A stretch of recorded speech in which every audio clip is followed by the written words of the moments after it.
আজ থেকে শুরু হতে যাচ্ছে আফগানিস্তানের এশিয়া কাপের মিশন। আফগানিস্তান যদি হংকংয়ের অ্যাগেনস্টে জয়লাভ করতে চায় তাহলে তাদের যে কৌশলটি অবশ্যই অবলম্বন করতে হবে। সে কৌশলটি হচ্ছে যে আফগানিস্তান যদি টসের মাধ্যমে জয়লাভ করে বা টস জয়লাভ করে তাহলে তাদের প্রথমে ব্যাটিং নেওয়া উচিত।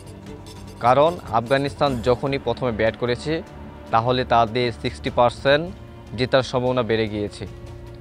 তার অন্যতম কারণ হচ্ছে যে আফগানিস্তান টিমের মধ্যে বিশ্বসেরা বোলার রয়েছে।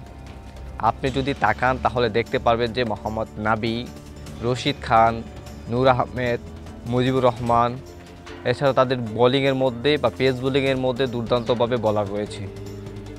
আর তাদের এই এশিয়া কাপের মিশন হংকংয়ের অ্যাগেনস্টে প্রথম ম্যাচ দিয়ে উদ্বোধন হতে যাচ্ছে। অবশ্যই যদি আফগানিস্তানের প্রথম এশিয়া কাপের ম্যাচ জয়লাভ করতে হয় তাহলে তাদের টস জিতে ব্যাটিং নেওয়াটা অত্যন্ত ভালো দিক হবে, যার ফলে এই আদমশুমারির মাধ্যমে দেখা গিয়েছে আফগানিস্তান যতবারই ব্যাটিং করেছে ততবারই জয়লাভ করেছে। আপনার কি মনে হয় আফগানিস্তান কি পারবে তাদের এশিয়া কাপের প্রথম মিশনের মধ্যে প্রথম টিম হংকংকে ঘায়েল করতে?